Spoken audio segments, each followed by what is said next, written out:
In 2010, 2011, we had the major floods that hit all of Queensland. We got completely cut off, and we also lost power here for about 8 days.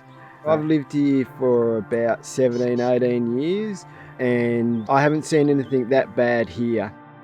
I've known and been visiting this area for about 40 years, and that was probably the biggest one that I'd been aware of. Where we're sitting right now, we would be underwater well and truly. We'd probably have, 15, 20 metres of water above us. This whole creek would be a couple of 100 metres wide during a flood. At the top of the road up here, there's a white post, and that's where it got to. And the creek is running at the moment, it runs at about 5 or 10 centimetres by a metre wide. So, it's a big difference.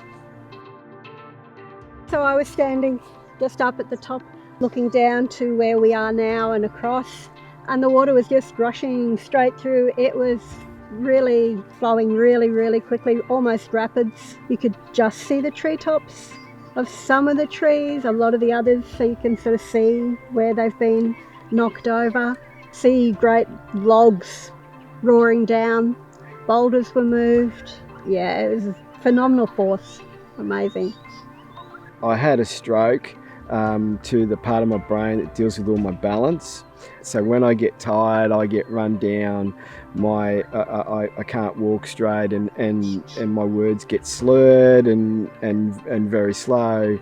I can't wait until something happens. I have to be prepared now. We had a little bit of a run through yesterday, and Kerry was able to get all organised in less than 10 minutes, which was not bad, and we want to reduce that down to 5 minutes. Sometimes trying to do too much can be overwhelming, so just doing a little bit at a time, practicing it, doing something every month is really useful, because then it's like yesterday it meant, well, I knew already in my head what to do, what needed to be done, so it helped me not panic. Takes the stress out of what you're doing.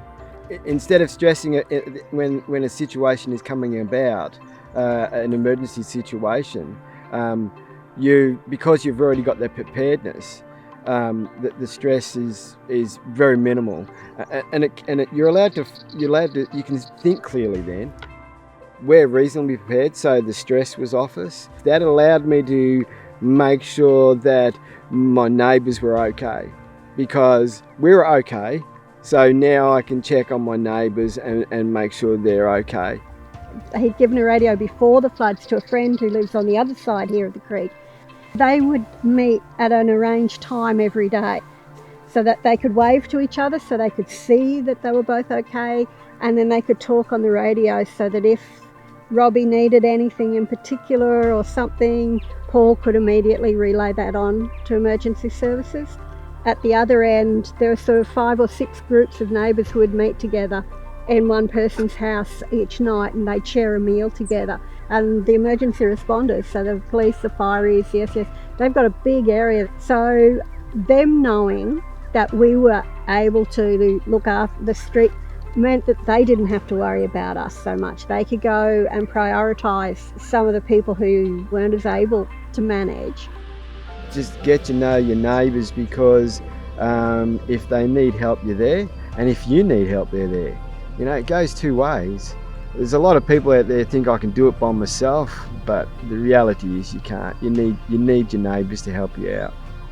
Yeah, even though we didn't lose anything, some of our neighbours did. So being able to say and know, well, I can go to council to ask for this, or there's a recovery centre being set up in Esk, so I can go there to find out what type of information and support is available to help.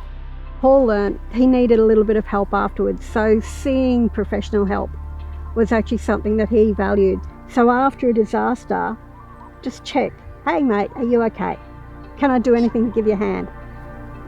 Doesn't need to be a big thing.